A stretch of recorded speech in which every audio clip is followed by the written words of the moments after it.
મહાદેવ આપણે આવ્યા ત્યારથી એના બા બાપુજીએ લાભ લીધો. આનંદગીરી એની સાથે રામાપ્રભુ આવતા હતા, રાવળ એ બધા આવતા હતા. સૌથી સ્ટાર્ટમાં અમે આવ્યા પછી 3-4 મહિના પછી તરત જ એમના બધા બાળકો લાભ લેતા હતા. આનંદગીરીના બાળક છે અને અત્યારે તો એ રિટાયર્ડ છે.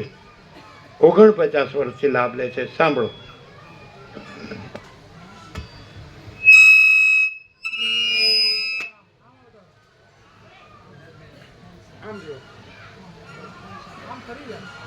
ભાવિકો તરફ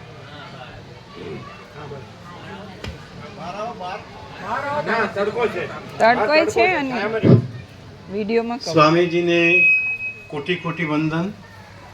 સર્વને જય પ્રભુ. આજોલનું બોરિયા મહાદેવ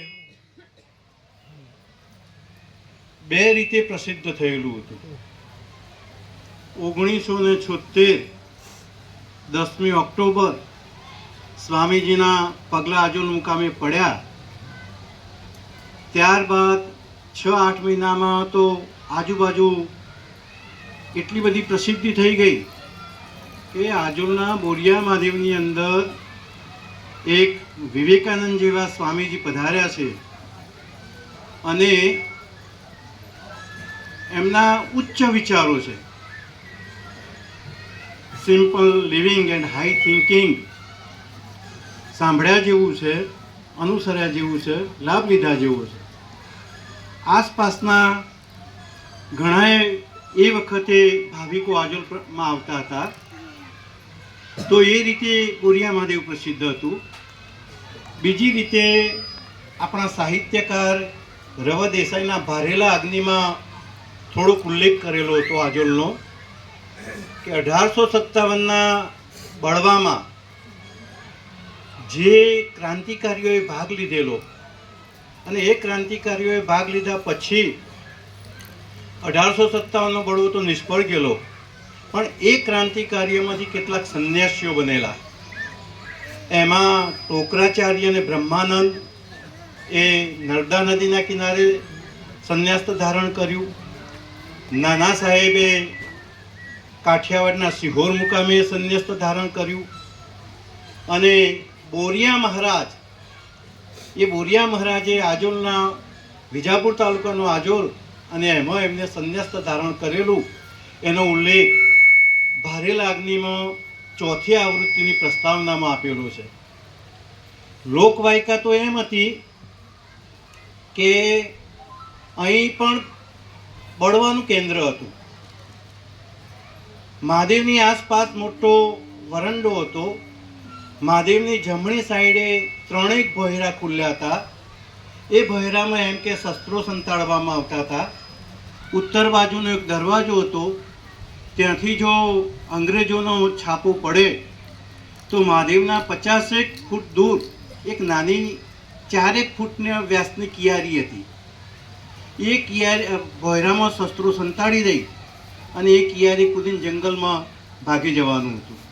આ માત્ર એક લોકવાયકા છે, પણ એ બોરિયા મહારાજ પધારેલા અને એના ઉપરથી એ બોરિયા મહાદેવનું નામ આપવામાં આવેલું.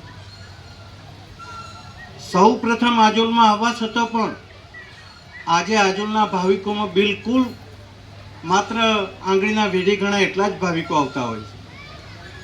જૂના 15-17 દેવલોક પામ્યા. કેટલાક 10 વ્યક્તિઓ એટલા વૃદ્ધ છે કે આવવું છે પણ આવી શકતા નથી. એટલે રિટાયર થવાની રાહ જોયા વગર કે વૃદ્ધત્વની રાહ જોયા વગર અહીં આપણે આવવું જોઈએ. અહીં ઘણા યુવાન ભાઈ બહેનો આવે છે, ખૂબ સરસ કહેવાય. લેના દેના બંધ હૈ ફિર ભી આનંદ હૈ. અહીં કશું લેવું નહીં, દેવું નહીં. ભોજન પ્રસાદવાળા ભોજન આપતા હોય છે ફ્રી ઓફ, જો કે ધન્યવાદને પાત્ર છે. પીરસવાવાળા શાંતિથી આપણને જમાડે છે, જેમ વેવાઈને મહેમાનને જમાડતા હોય એમ. તો એમને પણ ધન્યવાદ છે. ઉત્તર ગુજરાતમાં આવી આપણના હરદ્વાર ઋષિકેશ જેવી જગ્યા આપી છે એ આયોજકોનો પણ ધન્યવાદ આપ્યા જેવા છે.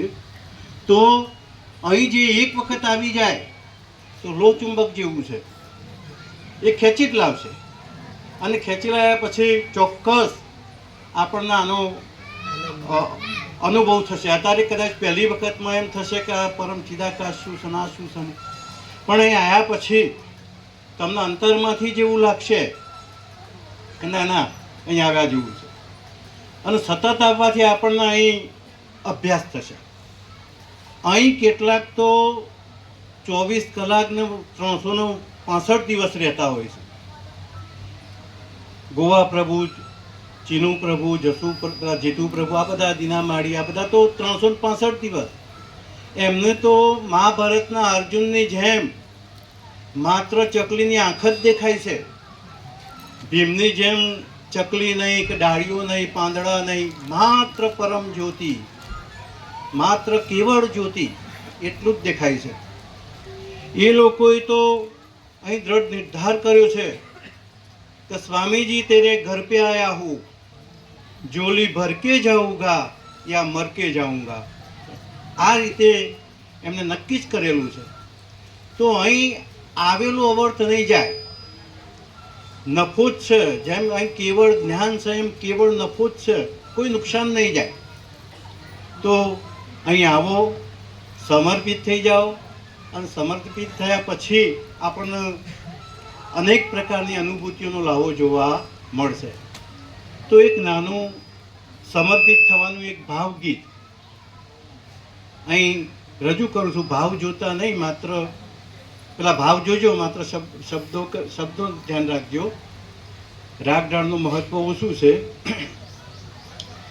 અમે તારા રે સ્વામી મારા રુદિયાના જવાળા, હો મારા રુદિયાના જવાળા, તમે ખોલો પર બ્રહ્મના તાળા, તમે ખોલો પર બ્રહ્મના તાળા.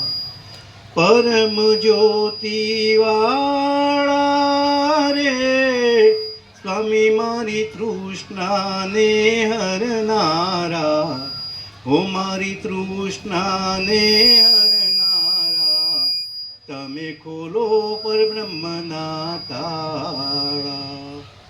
પરમ પદના વાસી રે સ્વામી મારી માયાને હરનારા, હો મારી માયાને હરનારા, તમે ખોલો પર બ્રહ્મના તાળા.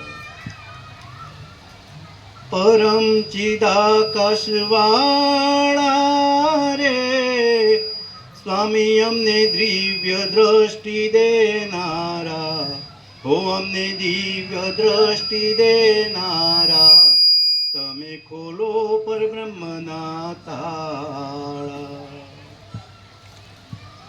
સ્વામીજીના સંગમાં રે લઈએ તત્વબોધનો લાભો, લઈએ તત્વબોધનો લાભો, તમે ખોલો પર બ્રહ્મના તાળા.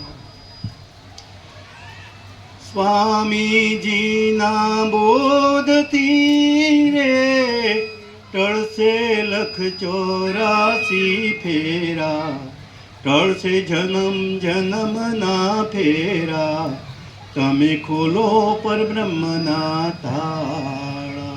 અમે તારા રે સ્વામી મારા રુદિયાના જવાળા, હો મારા અંતરના જવાળા, તમે ખોલો પર બ્રહ્મના તાળા.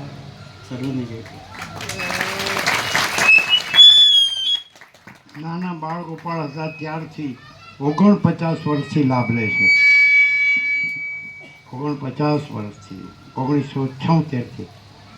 હવે આપણે મૂળને તો લીધા, હવે આઈના લઈએ. ધનજી પ્રભુ